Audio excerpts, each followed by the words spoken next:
યોગ એમ કહીએ આપણે. એટલે અહીંયા યોગ એટલે આ સમજો, અહીંયા યોગ એટલે અષ્ટાંગ યોગની વાત કરે છે. અષ્ટાંગ યોગ પણ એ જ છે. યમ કહીએ, નિયમ કહીએ. યમ એટલે શું છે? આ જગત સાથેનો આપણો વ્યવહાર કેવો છે એને યમ કહેવામાં આવે. અહિંસા, સત્ય, અપરિગ્રહ, અસ્થેય. આ જગત સાથે આપણે વ્યવહાર કરીએ, આપણી વાણી કેવી છે, આપણું વર્તન કેવું છે, આપણું કર્મ કેવું છે, આપણી ભાવના કે જો અપરિગ્રહ ભાવના છે. આ સમજ હંમેશા આપણે શું કરતા રહીએ? બધું ભેગું કરતા રહીએ. અંદર ભેગું જ કરીએ. પરિગ્રહ છે આપણો અંદર. બહાર પરિગ્રહ છે ને એટલો જ અંદર પરિગ્રહ છે આપણો. 1960 ની વાતે આપણને યાદ હોય અને એ પરિગ્રહ કરી તો મૂક્યો જ હોય. જરૂર નહીં હોય ને ત્યારે યાદ આવે, જરૂર પડે ત્યારે યાદ નહીં આવે. આમ માનસિક રીતે બધો સંગ્રહ કરી નાખ્યો છે. અપરિગ્રહ, અસ્થેય, બ્રહ્મચર્ય, ઓછામાં ઓછા ભોગથી આપણું જીવન જીવીએ, સત્ય આપણે વચન રાખીએ. સત્યમ વદ પ્રિયમ વદ. સત્ય ને અહિંસા એ સાથે જ ચાલે. સત્ય પણ હોય પણ અહિંસા પણ હોવી જોઈએ. હિંસા કોઈની કરવાની જરૂર નથી. અને એટલા માટે આ યમ છે. નિયમ એટલે શું છે? તપ, શૌચમ, સંતોષ. આપણું જીવન કેવું હોવું જોઈએ? આપણી ભાવના કેવી હોવી જોઈએ? તપશ્ચર્યા. કોઈ પણ વધારાનો ભોગ કરીએ જ નહીં. આવશ્યકતાથી વધારે ભોગ ન કરવો એને તપશ્ચર્યા. ભોગ, આ બોલવું ભોગ જ છે આપણા માટે. બોલવામાં આપણને તો આનંદ આવે તો બોલવું પણ શું થઈ જાય? ભોગ જ છે. ભોજન કરવું એ ભોગ છે. ટીવી જોવું એ ભોગ છે. લોકોની સાથે વાતો કરવી ભોગ છે. તપશ્ચર્યા. તપ, શૌચમ. શૌચમ એટલે કે પવિત્રતા આપણે જીવનમાં જાળવીએ. શંકરાચાર્ય એમ કહે છે કે આંતર બાહ્ય. આંતર એટલે કે અંદરથી પણ શૌચ હોય. અંદરથી શૌચ એટલે અંદરથી પવિત્ર. એટલે કે આ કામ, ક્રોધ આદિ આ વિકાર કોઈ મનમાં નહીં આવે. બાહ્ય શૌચમ. બાહ્ય શુદ્ધિ પણ હોવી જોઈએ. જો બાહ્ય શુદ્ધિ નહીં હોય તો આંતરિક શુદ્ધિ શક્ય જ નથી. આ સમજ. બહારની ગંદકી જો આપણને નહીં નડતી હોય તો પછી અંદર પડે તો આપણને શું કામ નડવાનું? બહાર આપણે જ્યાં રહીએ છીએ, આપણે જ્યાં ખાઈએ છીએ, પૂજા કરીએ. જો આ પૂજા આપણે બાપ દાદાના જમાનાનું પેલું મંદિર હોય, ઘર બદલાય. મંદિર શું હોય? એ જ જૂનું મંદિર. મંદિર ભગવાનનું કેવું હોવું જોઈએ? ગીતામાં ભગવાન ધ્યાન કરતી વખતે કે ધ્યાન કરીએ ત્યારે શું કરું? શુચૌ દેશે પ્રતિષ્ઠાપ્ય. આ આસન આપણે ક્યાં મૂકીએ? શુચૌ, શુદ્ધ પવિત્ર સ્થાનમાં આસન મૂકીને ધ્યાન કરીએ. જો આ સમજો, બાહ્ય શુદ્ધિ પણ એટલી જ જરૂરી છે. બાહ્ય વ્યવસ્થા પણ હોવી જ જોઈએ. આજકાલના બાળકોને જો ને, એ લોકોના જે રૂમ હોય ને, એ લોકોના રૂમમાં જે બધી વસ્તુઓ પડેલી તમે જુઓ ને, બધી શું હોય? અસ્તવ્યસ્ત જ હોય. આપણે ગોઠવવા જઈએ તો શું કે તું પકડ નહીં, મને ખબર છે મેં શું મૂકેલું છે. મમ્મીને એમ કે હું શું કરું? ગોઠવું. બહાર જો અવ્યવસ્થા આપણને નડતી નથી તો પછી અંદરના વિચારોની અવ્યવસ્થા તો શું છે? આપણને નડવાની છે. શૌચમ, સંતોષ. સંતોષ હોય. યલ્લભસે નિજ કર્મોપાતમ વિત્તમ તેન વિનોદય. બીજા પાસે કેટલું છે ને એનું કોઈ મહત્વ નથી. તમને તમારા પ્રારબ્ધથી કેટલું મળ્યું એમાં તમે શું કરો? સંતોષમાં. નિજ કર્મ, આપણા જ કર્મો છે એવું માનવાનું જ નહીં. પેલા પાસે કેટલું છે, મારી પાસે છે જ નહીં. દરેકને પોતાના પ્રારબ્ધ પ્રમાણે મળી જ ને. ગુજરાતી બધી કહેવત છે, પ્રારબ્ધથી વહેલું અને પ્રારબ્ધથી વધારે કોઈને મળતું નથી આ સમય. પણ દુઃખી થવાની કોઈ જરૂર જ નથી. એટલે શંકરાચાર્ય શું કહે છે ભજગોવિંદમ યલ્લભસે નિજ કર્મોપર. આપણા પોતાના પ્રારબ્ધ પ્રમાણે સ્વકર્મ પ્રમાણે જેટલું મળી રહ્યું છે એમાં જ આપણા મનને શું કરીએ વિનોદયથી મનને પ્રસન્ન રાખીએ. આને સંતોષ કહેવાય. તપઃ શૌચમ સંતોષ ઈશ્વર પ્રણિધાનમ. ઈશ્વરની ભક્તિ કરીએ, ઈશ્વરની શરણાગતિમાં રહીએ. આ બધા નિયમ છે આપણા પોતાના માટે. નિયમ છે. આસન જો આસન અનેક પ્રકારના છે. પાતંજલિ યોગમાં અનેક પ્રકારના આસનો છે. બધા આસનો કઈ આપણે કરવાની જરૂર નથી. પણ આસન દ્વારા પણ આપણા શરીરને આપણે શું કરીએ સ્વસ્થ રાખીએ. આસન જરૂરી છે. આપણા શરીર પ્રમાણે, આપણી પ્રકૃતિ પ્રમાણે, આપણા રોગ પ્રમાણે 8 થી 10 આસન નક્કી કરી લેવાના. રોજ એ આસન આપણે શું છે રોજ અડધો કલાકમાં કરી લઈએ.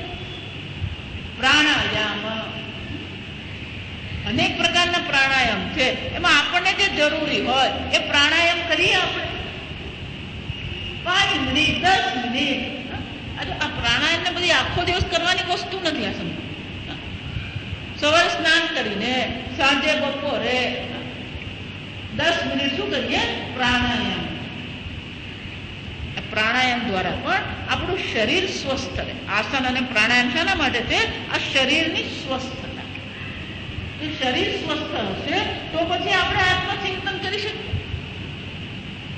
શરીરમાદ્ય ખલુ ધર્મ સાધનમ. કાલિદાસ પણ શું કહે છે રઘુવંશમાં? આ શરીર જો સ્વસ્થ હશે તો પછી આપણું મન સ્વસ્થ રહી શકે. પ્રત્યાહાર ઓછામાં ઓછો ભોગ કરે. પ્રત્યાહાર એટલે કે ઇન્દ્રિયોને વિષયોમાંથી પાછી ખેંચી. પ્રત્યાહાર એટલે શું છે? આ ઇન્દ્રિયોને વિષયોમાં ભટકવાની જે આદત છે ત્યાંથી એને શું કરીએ કુર્મોંગાનીવ સર્વસર. સિદ્ધ પ્રજ્ઞાના લક્ષણમાં ભગવાન શું કહે છે? જેમ કાચબો પોતાના અંગોને પાછું ખેંચી લે છે એમ આપણે પણ શું કરીએ આ ઇન્દ્રિયોને બહુ છૂટ આપીએ. તો આ આધુનિક જે જીવન શૈલી જે છે સંપૂર્ણ આધુનિક જીવન શૈલી ભોગ પ્રધાનતાથી ચાલે છે. કેટલો ભોગ હું કરી શકું? કેટલા સમોસા ખાય? જો આ સમજો શરૂઆતથી થાય. ચા હું 6 ખાઈ આપું. જો આ છોકરાઓ જે હોસ્ટેલમાં રહેતા હોય પછી રવિવારે કઈ ફીસ્ટ હોય પછી કોણ કેટલા ગુલાબજાંબુ ખાય ચાલે. બધું જલેબી હોય કેટલી જલેબી ખાય. પ્રત્યાહાર એટલે શું છે? ઇન્દ્રિયોને વિષયોમાંથી પાછી ખેંચે. આ બધી વસ્તુ ધ્યાનમાં કામ આવે. જો ઇન્દ્રિયોને આપણે પકડવાની આદત રાખી નહીં હોય, ઇન્દ્રિયો પર લગામ લગાવી નહીં હોય તો ધ્યાન કરવા બેસે ત્યારે આ જ ઇન્દ્રિયો શું કરવાની છે? પ્રત્યાહાર. ધારણા. ધારણા એટલે શું છે? વિષય નિબંધશ્ચ પ્રત્યાહાર. વિષયોમાંથી ઇન્દ્રિયોને પાછી ખેંચીને પકડવી અને પ્રત્યાહાર કહેવાય. દેશ નિબંધશ્ચ ધારણા. એક દેશમાં અહીંયા આપણે બેઠા છે પછી આપણું મન અહીંયા જ રહે. જો સમજો આપણે તો અહીંયા બેઠા બેઠા ક્યારેક કામ પહોંચી છે ખબર નહીં પડે. આપણે પેલો બેઠેલો હોય અહીંયા વલસાડમાં અને મન ક્યાં હોય? દિલ્હી પહોંચી ગયું હોય. એક દેશમાં જ આપણે મનને રાખીએ. આ શરીરમાં જ મનને રાખીએ. એક દેશમાં એને બાંધીને રાખવું પડે. એને ધારણા કહેવાય. બધી યોગ સૂત્રમાં બધી વ્યાખ્યાઓ છે. તો કે ધ્યાન કોને કહેવાય? આ દ્રષ્ટા જે છે, આજે સાક્ષી આત્મા જે છે, ધ્યાન કોને કહેવાય? તત્ર એકતાનતા. તત્ર એકતાનતા એટલે કે એ ગઈકાલ જોયું કે આત્માનું ચિંતન આપણે કરીએ. આપણી વૃત્તિનો પ્રવાહ ક્યાં જઈ રહ્યો છે? આત્મા તરફ જઈ રહ્યો. તત્ર એકતાનતા. એ આત્મચિંતન આપણે કરીએ. શનૈહી શનૈહી ઉપર અમે ધીરે ધીરે મનને આપણે શું કરીએ? શાંત કરીએ. વિષયોમાંથી પાછું ખેંચી લઈએ, દેશમાંથી પાછું ખેંચી લઈએ, કાળમાંથી ભૂતકાળમાંથી પાછું ખેંચી લઈએ, મનને એકાગ્ર કરીએ આપણે. શનૈહી શનૈહી ઉપર અમે. પછી શું કરવાનું? આત્મસંસ્તંભન કૃત્વા ન કિંચિદપી ચિંતયે. અને ધ્યાન કહેવાય. આત્મચિંતન કરીએ. આત્મચિંતન કરતા કરતા સમાધિ એટલે કે દ્રષ્ટુ સ્વરૂપે અવસ્થાન. એ દ્રષ્ટાનું જે સ્વરૂપ છે એ સ્વરૂપમાં જ આપણું મન શું થઈ જાય? સ્થિત થઈ જાય. એ અહીંયા કીધું રુચસ્થલે મન સ્વસ્થતા ક્રિયા. તો યોગમાં પણ એ જ છે કે આત્માના સ્વરૂપમાં મનને સ્થિત કરી દઈએ. આત્મજ્ઞાનમાં પણ એ વેદાંત એટલે બોધ એમ કે છે, બોધમાં પણ એ ચિંતન છે. ભક્તિમાં પણ શું છે? ઈશ્વરમાં જ મનને આપણે લીન કરી. મય્યવ મને આદસ્વ મયી બુદ્ધિમ નિવેશય નિવસસ્ય મય્યેવ અત ઉર્ધ્વમ ન સંશય. આમ રમણ મહર્ષિજી કહે છે તમે ભક્તિ કો, પાતંજલિ યોગ કહીએ કે પછી આત્મજ્ઞાન બોધ કહીએ, બધામાં છેવટે તો આ છે કે મનને એના સ્વરૂપમાં સ્થિત કરી. છેલ્લું જોજો, મન પોતાના સ્વરૂપમાં સ્થિત થાય એટલે શું? એને કેવી રીતે સ્થિત કરવું? ધ્યાન જયારે આપણે કરતા હોય ત્યારે આ વિચાર કરીએ. જા સમજ. ઘડો નતો ત્યારે પણ ત્યાં શું હતું? માટી. ઘડો છે ત્યારે શું છે? ઘડો ફૂટી ગયો પછી પણ શું છે? માટી છે. એ જ રીતે તમારા મનમાં વિચાર ઉઠે એ પહેલા ત્યાં ચૈતન્ય હતું કે નતું? સત સ્વરૂપ ચિત સ્વરૂપ આત્મા તો છે જ. સમજો, સત સ્વરૂપ ચિત સ્વરૂપ આત્મા તો છે. એ જ ચૈતન્યમાંથી વિચાર ઉઠ્યો, ચૈતન્યમાં જ વિચાર રહે છે અને ચૈતન્યમાં જ વિચાર શું થઈ જાય છે? લીન થઈ જાય. તો વિચાર નતો ત્યારે પણ આત્મા ચૈતન્ય સ્વરૂપ છે. વિચાર છે ત્યારે પણ શું છે? જો સમજો, કેટલાક એવું કેવું માને છે આ વિષય આવ્યો, વિચાર ઉઠ્યો, કેમ? કારણ કે એ લોકો એવું માને. જો સમજો, ચિત્તવૃત્તિ નિરોધ યોગ. નિરોધનો અર્થ અટકાવવું નથી. સામાન્ય રીતે નિરોધ એટલે લોકો શું માને છે? અર્થ વૃત્તિ એટલે કોઈ વિચાર ઉઠે જ નહીં. વિચાર ન ઉઠે તો આપણે હાથમાં જ નથી. હું ઘણી વાર કહી ગઈ 5 મિનિટ પછી કયો વિચાર આવવાનો તમને ખબર છે? વિચારને ઉઠવું નહીં, વિચારનું શાંત થવું તમારા હાથમાં નથી. જો સમજો, એટલે વિચારને અટકાવવું એને યોગ નહીં કહેવાય. વિચારને અટકાવવું એને સમાધિ નહીં કહેવાય. વિચારનું પણ અધિષ્ઠાન કોણ છે? ચૈતન્ય આત્મા છે. ચૈતન્યમાંથી જ વિચાર ઉઠે છે અને ચૈતન્યમાં જ વિચાર રહે છે. જો એક વસ્તુ ભગવાન કહે છે, બ્રહ્માર્પણમ બ્રહ્મહવિ બ્રહ્માગ્નૌ બ્રહ્મણાહુતમ બ્રહ્મૈવ તેન ગંતવ્યમ બ્રહ્મ કર્મ સમાધિના. કર્મ કરતી વખતે પણ બ્રહ્મ કર્મની સમાધિ તો છે. કેમ? કે કર્તા પણ બ્રહ્મ છે, કર્મ પણ બ્રહ્મ છે. જે સાધન દ્વારા કર્મ કરવામાં આવે છે એ સાધન પણ બ્રહ્મ જ છે. જે પ્રયોજનથી કરવામાં આવે છે એ પણ બ્રહ્મ જ છે. આમ સર્વત્ર શું છે? બ્રહ્મ દર્શન છે. વિચાર છે ત્યારે પણ બ્રહ્મ દર્શન છે. ખુલ્લી આંખે પણ બ્રહ્મ દર્શન છે. બંધ આંખ કરી ત્યારે પણ શું છે? એ જ સચ્ચિદાનંદ બ્રહ્મ. રૂચસ્થલે એટલે કે મનનું જે અધિષ્ઠાન ચૈતન્ય છે. જો વિચાર, આ રાસલીલા શું છે? જો વિચાર, જો વિચાર. અંગના અંગના અંતરે માધવ.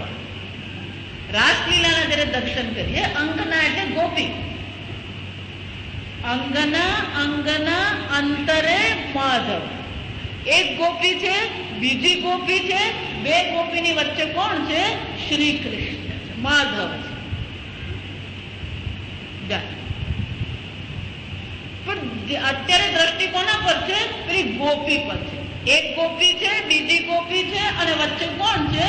માધવ છે, શ્રી કૃષ્ણ. પણ ધીમે રહીને દ્રષ્ટિ ક્યાં જવી જોઈએ?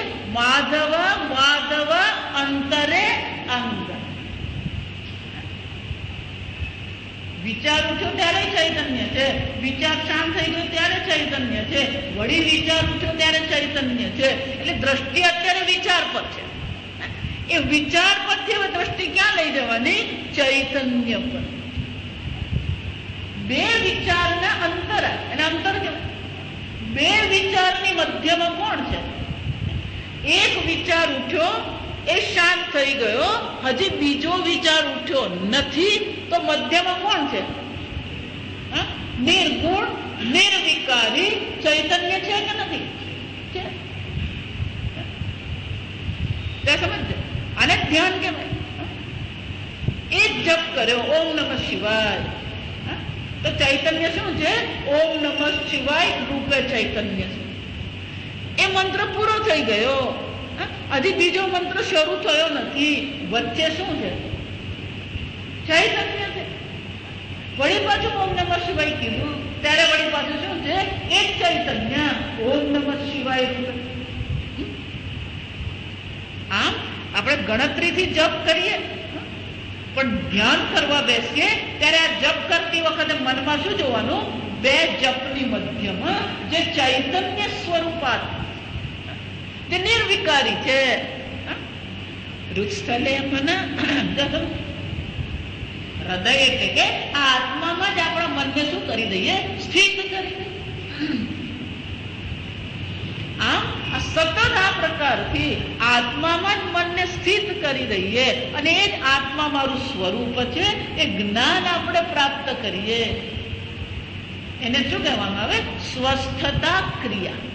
આ કઈ ક્રિયા છે? પોતાના સ્વરૂપમાં સ્થિત થવાની આ ક્રિયા આપણે ધ્યાનમાં કરીએ. કે આ સ્થિતિ તો તમે સમજાવો ત્યારે તો સમજાય ગયું. વાત તો સાચી જ છે. ચૈતન્યમાંથી જ વિચાર ઉઠ્યો, ચૈતન્યમાં જ વિચાર શાંત થઈ જાય છે, અને બે વિચારોની વચ્ચે પણ ચૈતન્ય હું.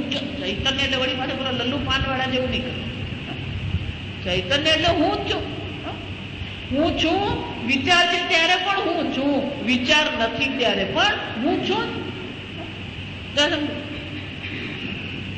આમ સતત આ પ્રકારથી આપણે પોતાના સ્વરૂપમાં અવસ્થાન કરીએ. દ્રષ્ટુ સ્વરૂપે અવસ્થાન. આ બધું બરાબર છે. તમે કીધું એમ હું ધ્યાન કરવા બેસું ખરો, અને ધ્યાન કરવા બેસું ખરો, પણ મન શું થઈ જાય છે? ભાગી જાય છે. તો શું કરવાનું? એટલે આ મનને પકડી રાખવા માટે, મનને આત્માથી અન્યમાં ન જવા દેવા માટે હવે રમણ મહર્ષિજી આ 4 શ્લોકો દ્વારા આપણને ઉપાય બતાવે છે. પહેલા કઈ કીધું? ભક્તિ હોય કે અષ્ટાંગ યોગ હોય કે જ્ઞાન હોય, છેવટે જે પરિણામ છે એ તો શું છે? આત્માના સ્વરૂપમાં સ્થિતિ કરી. પણ કે આ મન ભટકી પડે તો શું કરવાનું?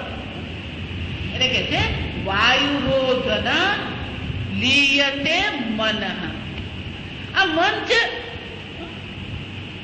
ઉદાહરણ કરતું રહે છે, ભાગતું રહે છે, વિક્ષિપ્ત થતું રહે છે. રમણ મહર્ષિજી કહે છે વાયુરોધના લીયતે મનઃ. વાયુરોધના પ્રાણ રોધન. વિચારવા જેવું છે. મન ખૂબ વિક્ષિપ્ત હોય ને, આજે આ બધા ઉપાય છે, સમજો. અહીંયા હવે આ ઉપાય બતાવે છે. થોડો વખત માટે તમારા પ્રાણને અટકાવી, એને કુંભક કહેવાય. એને શું કહેવામાં આવે? કુંભક કહેવાય. પ્રાણાયામ જયારે આપણે કરીએ એમાં 3 પ્રકાર. એક આપણે અંદર જે લઈએ એને શું કહેવાય? પૂરક કહેવામાં આવે. પછી અંદર આપણે અટકાવી દઈએ અંતઃકુંભક કહેવાય. એને શું છે? અંદર જ શ્વાસને અટકાવે અંતઃકુંભક. શ્વાસને બહાર કાઢીએ ને રેચક કહેવાય. બહાર કાઢ્યા પછી પણ ત્યાં જ એને અટકાવી દઈએ બહિર્કુંભક કહેવાય.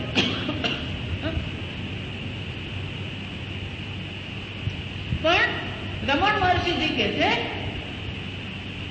અંદર હોય કે બહાર હોય, પ્રાણે થોડી ક્ષણ માટે પ્રાણને શું કરી દો?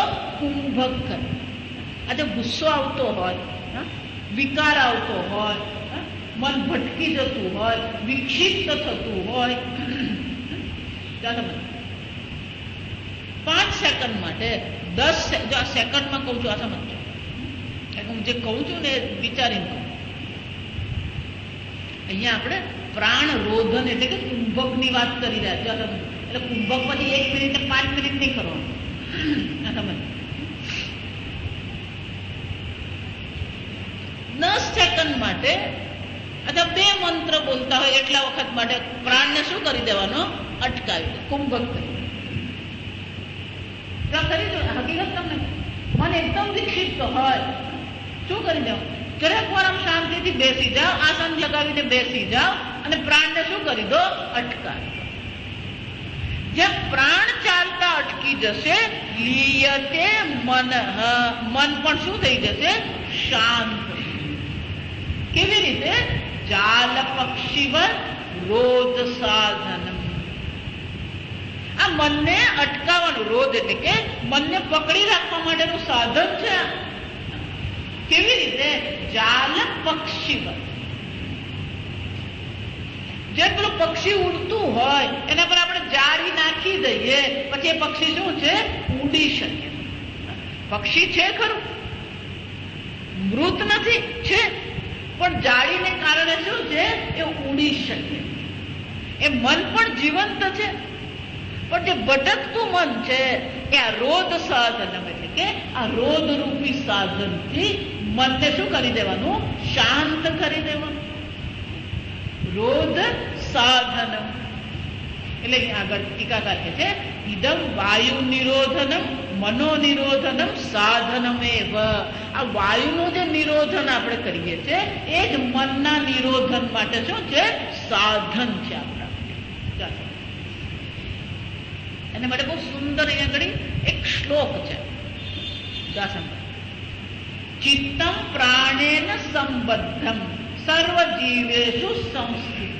આ ચિત્ત આપણું કેવું છે? પ્રાણ સાથે સારી રીતે બંધાયેલું. સંબદ્ધમ એટલે કે પ્રાણ અને ચિત્ત કેવા છે? એકબીજા સાથે સારી રીતે જોડાયેલા છે. રજવા યદ્વત સુસંબંધ પક્ષીત્વદ્વત ઇદમ મનઃ. જેમ પક્ષીને આપણે દોરીથી બાંધીએ એમ આ મન શું છે?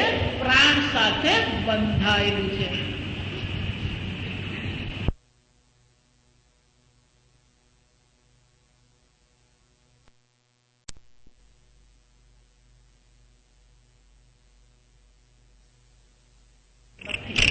કેમ? તર્કૈ જલ્પૈ શાસ્ત્રજાલૈ યુક્તિભિ. તર્કૈ, બહુ તર્ક કરીએ. જો હું વારંવાર એટલા કહેતી હોઉં, જે માણસ બહુ તર્ક વિતર્ક કરે ને એની સાથે ક્યારેય આપણે ચર્ચામાં ઉતરવાનું અસંભવ. એની બુદ્ધિ તો બગડેલી જ છે, પણ આપણી બુદ્ધિને શું કરવાનું? બગાડ. મારી સાથે કોઈ પણ તર્ક વિતર્કમાં ઉતરે ને, હું પહેલા એને એમ કહું આ તર્ક દ્વારા તારે નિર્ણય શું કરવો છે એ પહેલા. જો તારે ફક્ત તર્ક વિતર્ક કરવા માટે જ તર્ક વિતર્ક કરવું હોય, કોઈ નિશ્ચય પર આવવું નથી, તો પછી આ તર્ક વિતર્ક કરવાનો કોઈ મતલબ. આ એક. બીજું, તું જે તર્ક કરે છે એ તર્ક હું ખોટો પુરવાર કરું તો તું સ્વીકારવા તૈયાર છે? સ્વીકારવા તૈયાર નથી, તો પછી તર્ક વિતર્ક કરવાની કોઈ જરૂર નથી. આ એટલા માટે એને કહેવું પડે કે આપણી પાસે તર્ક છે. જો સમજ, આપણે તર્કથી ગભરાતા નથી. જો હજી આપણે આજે પ્રારંભમાં આપણું ભણી રહ્યા છે કેનોપનિષદ ને. કેનોપનિષદ તર્ક જ છે, સમજ. પણ અંતિમ આપણે જયારે જે માંડુક્યમાં શંકરાચાર્યજીના દાદા ગુરુ, જો આ સમજ, ગૌડપાદાચાર્ય શંકરાચાર્યજીના ગુરુના પણ ગુરુ. એમાં માંડુક્ય ઉપનિષદના 12 મંત્ર છે. 12 મંત્ર પર આપણે 250 શ્લોક લખ્યા છે. આટલો બધો ગૂઢ છે એ સમજાવવા માટે આપણે શ્લોક લખ્યા.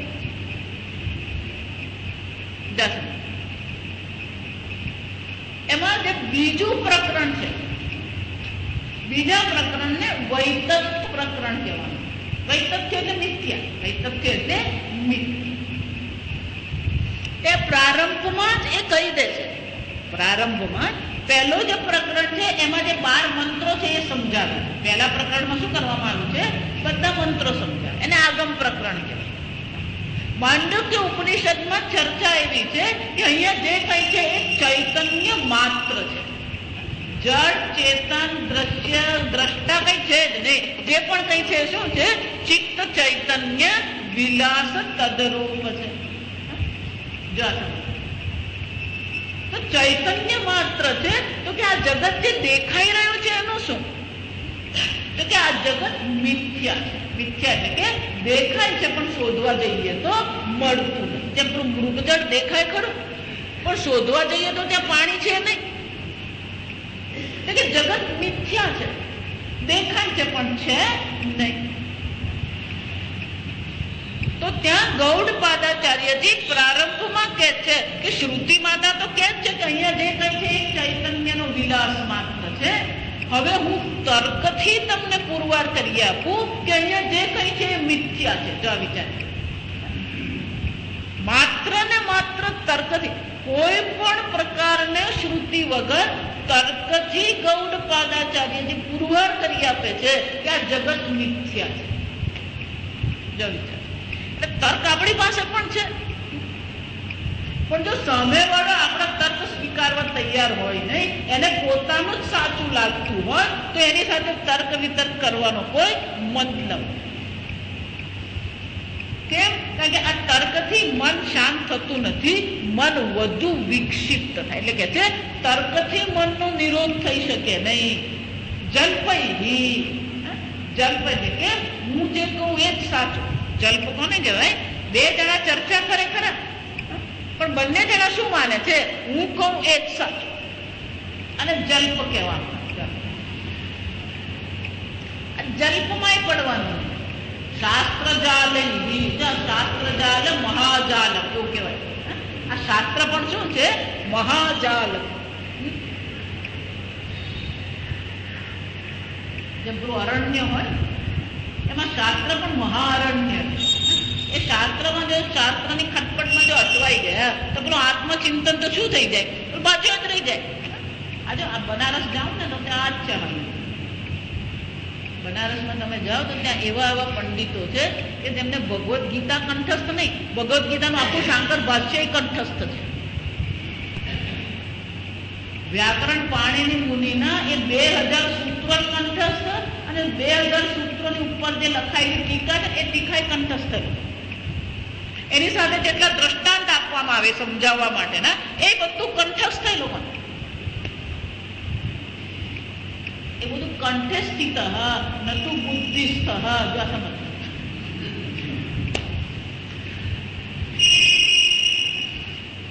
કંઠમાંથી ક્યાં પહોંચવું જોઈએ?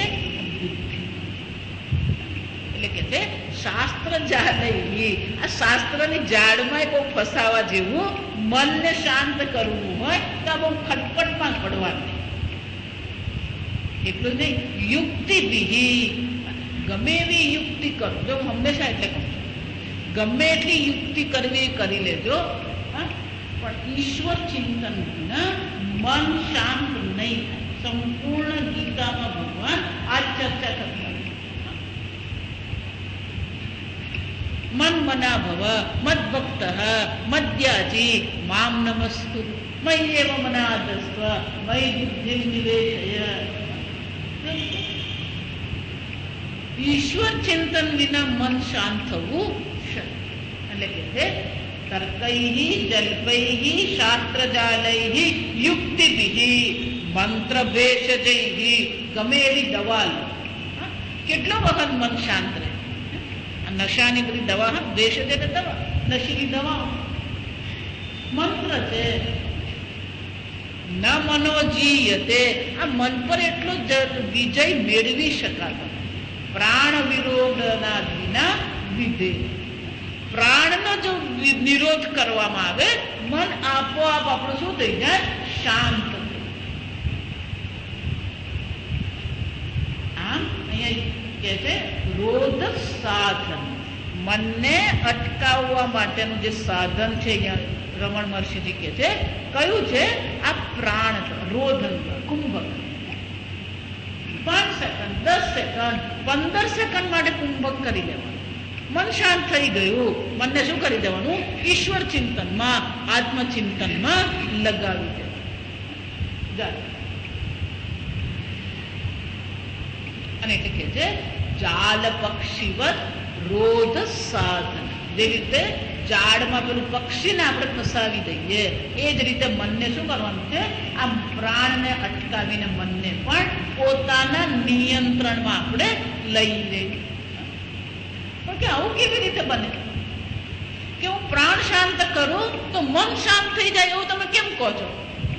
એટલે આગલા શ્લોકમાં સમજાવ્યું, ચિત્તવાયવશ ચિત્ત ક્રિયાયુતા શાખયોર્દ્વયી શક્તિ મૂલકા.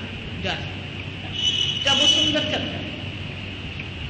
ચિત્ત વાયવ, ચિત્ત વાયવ એટલે ચિત્ત અને વાયુ બે.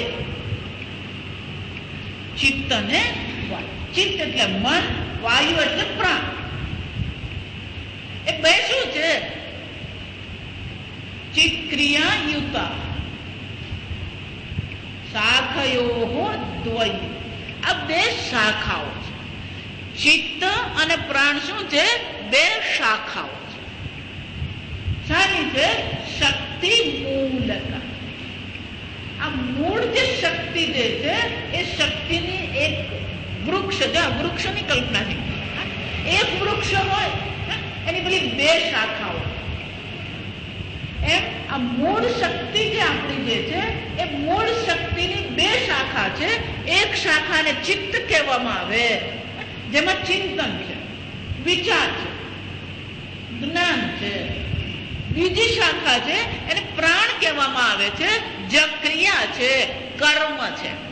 એક ક્રિયા કર્મની શાખા છે, બીજી વિચારની શાખા. આ બે શાખા છે.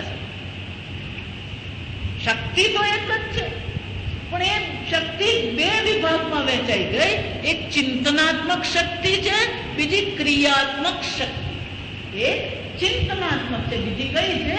ક્રિયાત્મક શક્તિ. પેલું વૃક્ષ હોય, એ હલતું હોય, તમે એક શાખા બરાબર પકડી રાખો તો બીજી શાખા આપોઆપ શું થવાની? શાંત થઈ જશે. એક શાખાને હલાવો તો બીજી શાખા પણ શું થવાની? હલી જવાની. કેમ? કારણ કે બંનેનું થડ એક જ છે. એમ અહીંયા ચિત્ત અને વાયુ બે છે, પણ બંનેનું મૂળ તો એક જ છે. એની શક્તિ, મૂળ શક્તિ તો એક જ છે, બે શાખા છે. એટલે તમે પ્રાણનો નિરોધ કરવાનો કહો, આપણે મનનો નિરોધ કરી દઈએ એટલે પ્રાણનો થાય કે નહીં? આમ ઊંધું કરીએ ચાલે કે નહીં? વાયુનો વિરોધ શું કામ કરો? આપણે મનનો વિરોધ કરીએ એટલે વાયુનો વિરોધ થઈ જાય.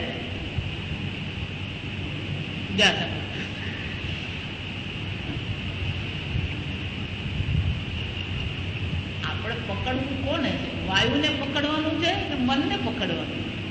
મનને પકડવાનું. એક આગળ મેં કીધું, વિચાર પર આપણું કોઈ નિયંત્રણ નથી. એટલે મન તો આપણા હાથમાં છે જ નહીં, પણ પ્રાણ આપણા હાથમાં છે. આ પ્રાણાયામ શું છે? આપણા હાથમાં છે. જો આ પ્રાણાયામની પણ પદ્ધતિ છે, અને 1 4 2 એવું કહેવાય. આ પ્રાણાયામ જે કરીએ એને શું છે? એક આ બધું આ સ્ટાન્ડર્ડ જ છે, આ બધું નક્કી જ છે, એમાં આપણે કઈ ફેરફાર કરી શકીએ એવું છે જ. એક એટલે કે એક મંત્ર બોલતા બોલતા તમે પ્રાણ લીધા, 4 મંત્ર પૂરતું એને અટકાવવાનું કુંભક કહેવાય. 1 4 2 એટલે 1 એટલે પૂરક. જેટલો કાળ માટે તમે પૂરક કરો એનાથી 4 ગણા કાળ માટે કુંભક કરો, અને પછી એનાથી બમણા કાળમાં શું કરવાનું? રેચક. 1 4 2. એક મંત્ર બોલીએ, પ્રાણ લીધા, 4 મંત્ર બોલીને કુંભક કર્યો, 2 મંત્ર બોલીને શું કરવાનું? બહાર. દરેક રીતે કરી શકો. એ તમારો કાળ તમારે નક્કી કરવો પડે, કારણ કે દરેકના કાળ અલગ અલગ હોય. જે તો પછી લાંબા સાથે કૂદકો જાય. એટલે હું 10 સેકન્ડ કહું, બધા 10 સેકન્ડે પ્રાણ રોકવો ને કરી જુઓ એટલે ખબર પડે. 10 સેકન્ડ પછી 10 મિનિટ લાગે ધીમે ધીમે. પછી જેમ આપણને પ્રયત્નથી આપણો અભ્યાસ જેમ વધે કરી શકો તમે. એટલું જ નહીં, કોઈ પણ પ્રકાર સુધી કોઈ પણ પ્રાણાયામ કરો, કોઈ પણ પ્રકારના પ્રાણાયામ, ગમે એવો સારો હોય કે ગમે એવો સામાન્ય હોય, પણ કોઈ પણ પ્રાણાયામ 10 મિનિટથી વધારે કરવાનો જ નહીં. આ સમજી આપણને એમ થયું કે આપણે પેલું શું શીખ્યું? આપણું ભ્રષ્ટી, કપાલભાતી. એટલે કપાલભાતી આપણને આવડી ગયું એટલે આપણે શું થાય? 10 મિનિટની બદલે 15 મિનિટ 25. આ બધી માથાકૂટ કરતા ને આ સમજ. આવી જ માથાકૂટ પેલો ખેરનાર કરવા ગયો. ખેરનાર આપણને ખબર છે, 1 મહિનો અને જસ્તો હોસ્પિટલમાં રહેવું પડે. કેમ? પેલો સવારે અડધો કલાક કરે, પછી બપોરે અડધો કલાક કરે. રિટાયર થઈ ગયો એટલે કરવાનું શું? હકીકત છે આ. તમને કોઈ પણ પ્રાણાયામ હોય 10 મિનિટથી વધારે કરવાનું. એની જરૂર 10 મિનિટ પૂરતી જ છે. જો આ દવાનો જેમ ડોઝ હોય, એટલે મલેરિયા તાવ હોય, બહુ શરીર દુખતું હોય, એટલે ડોક્ટરે કીધું હોય સવાર સાંજ 1 ગોળી લેજો. એટલે આપણને કંટાળી ગયેલા ને 2 ગોળી લઈ લો, ચાલે કે નહીં? 2 ગોળી લઈ લઈએ નહીં ચાલે. એમ પ્રાણાયામ પણ એવું જ છે. એકી બેઠકે 10 જ મિનિટ, પછી 10 નું તો 5 જ મિનિટ કહું. 10 મિનિટની કશી જરૂર નથી. જો આ સમજ, 5 મિનિટ કરો ને તો ઘણું છે. પણ આના દ્વારા આપણા મનને શું કરવાનું છે? નિયંત્રણમાં લાવવાનું. રોધન એટલે કે છે આ કારણ દર્શાવે કે વાયુના રોધનથી મનનું રોધન એટલા માટે થાય છે કે બંનેની જે મૂળ શક્તિ, જેને આપણે માયા શક્તિ અથવા પરમાત્માની જે શક્તિ કહીએ છીએ, એ શક્તિ તો એક જ છે. એની 2 શાખાઓ છે. એકને પકડીએ કે બીજું આપોઆપ શાંત થઈ જ જાય. એક ક્રિયા શક્તિ છે, બીજી જ્ઞાન શક્તિ. ક્રિયા શક્તિ પર નિયંત્રણ આવે એટલે જ્ઞાન શક્તિ પર આપોઆપ નિયંત્રણ આવે. જો આ બધી વસ્તુ ભણવામાં કામ આવે. સમજ, આપણી સ્મૃતિ વધારવી હોય, હવે અમે તો ભણી વેદાંત ભણીએ આપણે. સમજ, અમારે ભાઈ છે સત્સંગી ભાઈ, તો આ વેદાંતના વર્ગ કહેવાય. આપણે અહીંયા ભણીએ છીએ. એ મારા ભાઈ ને ક્યારેક ક્યારેક આમ દેખાય જાય, પેલા ધૂમકેતુ જેવું છે. અહીંયા વલસાડમાં નથી એટલે પાછા આજુબાજુ જોતા નહીં કોણ છે.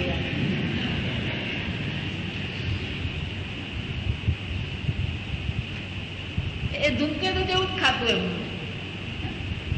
એમને કાગળ પહોંચે ખરો એટલે ખબર હોય કે સ્વામિની શહેરમાં આવેલા છે, પણ ક્યારેક ટપકી પડે આપણી પાસે.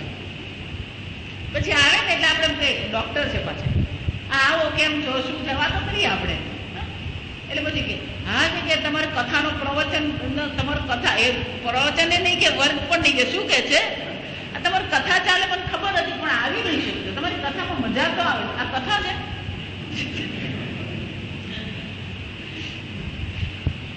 હું કશું કહું નહીં. એટલે મારા એક બીજા સત્સંગી ભાઈ છે, એને આમ બહુ ફાવે નહીં. ડોક્ટર સાહેબ આ કથા નથી. હા એ તો જે હોય તે. હવે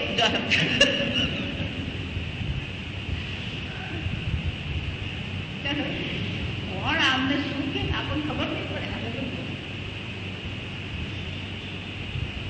આ વેદાંત પણ આપણે ભણીએ છીએ તો એમાં આપણે યાદ રાખવાનું શું છે?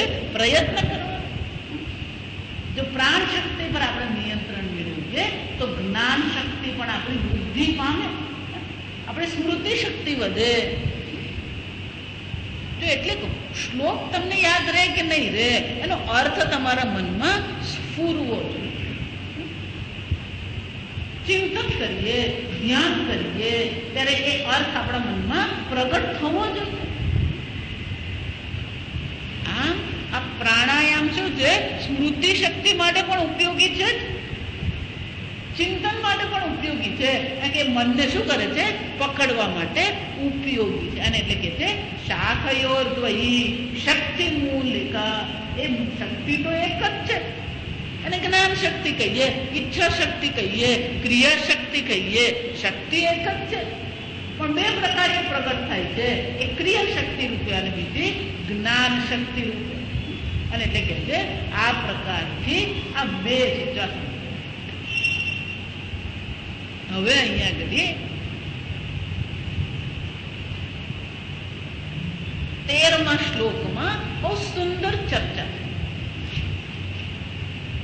કે આ પ્રાણાયામ દ્વારા, પ્રાણના નિરોધ દ્વારા આપણે મનનો નિરોધ કરી શકીએ. પણ કેટલો વખત એ નિરોધ થશે? થોડો વખતમાં. સમજો, કાયમને માટે મન શાંત થઈ જાય, કાયમને માટે મન આત્મામાં લીન થઈ જાય એવું શક્ય બને ખરું? નહીં. ઘડો બન્યો એ પહેલા માટી, બન્યા પછી પણ શું છે? માટી. અને ફૂટ્યા પછી પણ શું છે? માટી. બરાબર. એક વાર આ માટી છે એવું જ્ઞાન થઈ ગયું પછી ઘડો છે.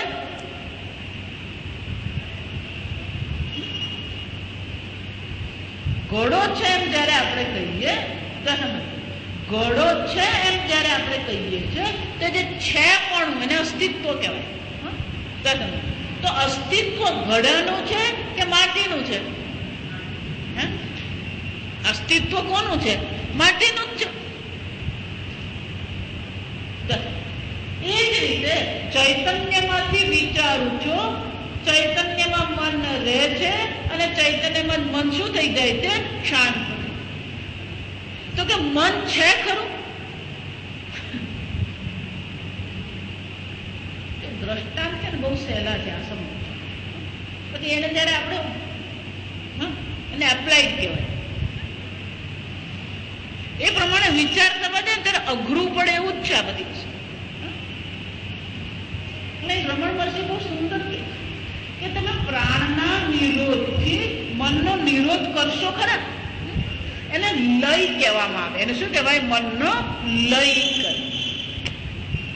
પણ મન લય થઈ ગયું પણ વળી પાછું મન શું થવાનું? પાછું આવવાનું જ છે. એટલે કે છે એક પદ્ધતિ છે મનનો લય કરવાની, બીજી પદ્ધતિ છે મનનો નાશ કરવાનો, લય વિનાશને. દ્વિવચન છે, લય અને વિનાશન. દ્વિવચન છે, લય અને વિનાશન. ઉભય રોધન, બંને મનને શું કરે છે? રોધન કરનારું છે. પણ એક કેવું છે? મનનો જો તમે લય કરી દીધો તો શું થશે? લય ગતમ પુનર્ભવતી. આ બહુ સરળ શ્લોક છે. લય પામેલું મન પાછું ઊભું થશે. ન મૃતમ. તો હવે કાલથી આપણે મનને મારી જ નાખીએ. અહીંયા આગળ શું કીધું? શું કીધું? આ મરી ગયેલું મન પાછું જાગે નહીં, ન મૃતમ. તો શું કરવાનું હવે? મનને શું કરીએ? મારી નાખો. મનનો નાશ કરવો એટલે ગળાનો નાશ. જો વેદાંતમાં આપણે કીધું છે, વેદાંતનો જાદુ શું છે? ઘડો તમારા હાથમાં છે, તમે પાણી ભરેલું છે અને છતાં તમારી પાસે હું બોલાવું ઘડો નથી. ઘડો હાથમાં હોવા છતાં પણ તમારે કબૂલ કરવું પડે ઘડો. એ જ રીતે આ મન છે, વિચારે છે, બોલે છે, ચાલે છે, બધું જ છે. પણ મન છે ખરું? જેમ ઘડાનો ઉપયોગ છે, ઘડામાં આપણે પાણી ભરીએ છીએ, ઘડો છે એવું વિચાર કરીએ ત્યારે ઘડો રે ખરો? જો આને માયા કે વિચારમ ન સહતે. મિથ્યા કોને કહેવાય? જેનો વિચાર કરવા જઈએ તો અલોપ થઈ જાય. વિચારમ ન સહતે. જો અહંકારનો પણ એ જ છે. અહંકારનો વિચાર કરવા જઈએ તો હું છે, પણ અહંકાર છે ત્યાં. કારણ કે અહંકારનું અધિષ્ઠાન પણ કોણ છે? એ જ ચૈતન્ય આત્મા છે. મનનું અધિષ્ઠાન પણ કોણ છે? એ જ ચૈતન્ય આત્મા છે. એટલે રમણ મહર્ષિજી કહે છે, બહુ મન વિક્ષિપ્ત હોય, ભટકતું હોય તો એ મનને થોડું શાંત કરવા માટે આ વાયુરોધન સાધન છે ખરું, પણ એ મુખ્ય સાધન નથી. જો છોકરાઓ તોફાન કરતા હોય એટલે છોકરાઓને તો શાંત કરવા માટે આપણે કંઈક ઉપાય કરી નાખીએ, પછી કાયમનું નહીં હોય. જો તમે જ્યાં આપણે આમ ઓરડાની બહાર નીકળ્યા એટલે શું છે એ પાછું ચાલુ. ઓરડાની બહાર નીકળ આપણી નજર આમ જ જવી જોઈએ. જો સમજો, નજર ફરે એટલે પાછું શું છે એ શરૂ. એમ કે છે આ મનનો લય કરીએ ને તો મય પાછું જાય. જો સુતી વખતે શું થાય? જો વિચાર, લય એટલે ખરેખર સુષુપ્તિ અવસ્થા પણ લય જ કહેવાય. રાત્રે સુઈ જાય ત્યારે મન પણ શું થઈ જવાનું? સુઈ. પાછું સવારે શું થવાનું? સવાર નહીં, મર્યા પછી પાછું એ જ મન લઈને ફરવાના છે. આ સમજજો. અહીંયા ઘડી જો તમે શાંત નહીં રહી શકો, અહીંયા જો તમે સુખી નહીં રહી શકો તો તમે એમ માનો છો કે સ્વર્ગમાં જઈને તમે સુખી થવાના? એટલે અહીંયા ઘડી જે તમારું મન છે એ જ મન શું થવાનું છે? ત્યાં સ્વર્ગમાં જ છે. દાદી હતા ને બહુ મજા નહીં, ખટપટ ખટપટ. મોટા કુટુંબમાં ને બહુ મોટું કુટુંબ હોય અને જવાબદારી લીધી હોય એટલે આખી જિંદગી પછી આમ 15-25 માણસોની જવાબદારી લીધી હોય, 100 એકર જમીન હોય, પછી આંબાવાડી એટલે આ બધું કામ કર્યું હોય એટલે પછી ઉંમર થાય તો હોય પણ પેલું મન તો શું છે એ રહેવાનું. એટલે પછી આપણે એમ કે દાદી હવે બધું ગયું, આપણે સમજ ભાઈ એ બધું ગયું પણ મારું મન તો એનું એક એ નહીં.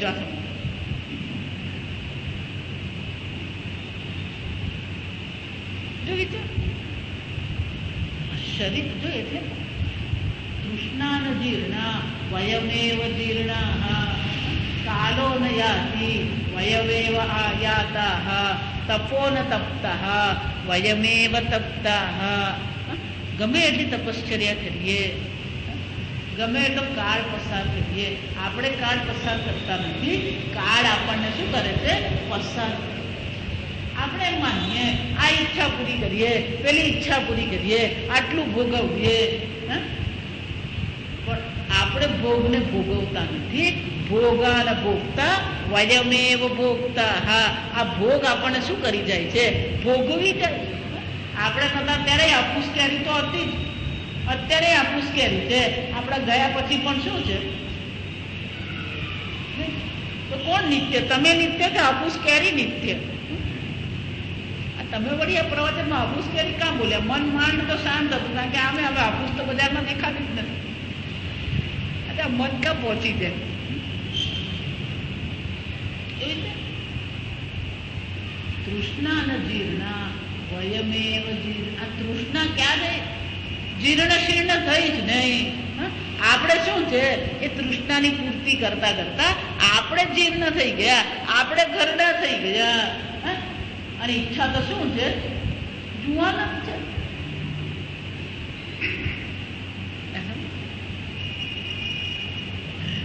એનો અર્થ શું છે? મનને ગમે એટલો લય કરો પણ જાગે ત્યારે પાછું શું છે એનું એક જો એને માટે દ્રષ્ટાંત દગ્ધ બીજ ન્યાય કહેવાય. જો આ સમજ એને શું કહેવામાં આવે? દગ્ધ બીજ ન્યાય. આ મગના દાણા હોય તમે પાણીમાં પલાળી રાખો, પણ ધીમે રહીને શું થાય એમાં? એટલે ફણગા, અંકુર ફૂટે. પણ એક મગને પાણીમાં પલાળતા પહેલા થોડાક ગરમ તાળી પર શેકી નાખીએ અને પછી પાણીમાં મૂકીએ તો પછી એ ફણગે. એ જ રીતે એકવાર મન સત્ય નથી, મનનું અધિષ્ઠાન ચૈતન્ય છે. એકવાર એનો નાશ કરી દીધો પછી મન ભલે ભટકતું રહે.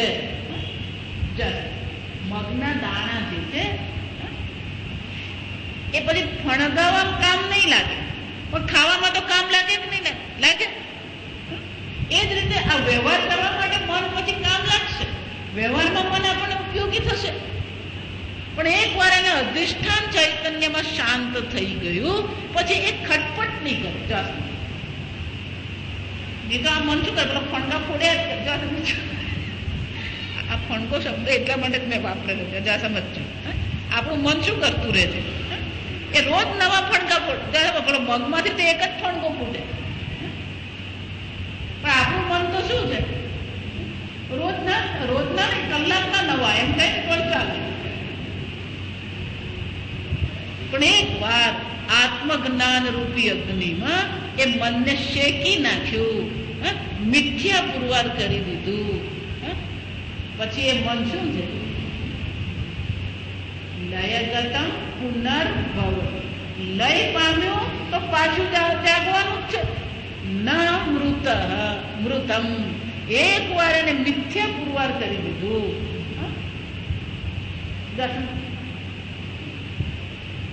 મિથ્યા એટલે શું છે?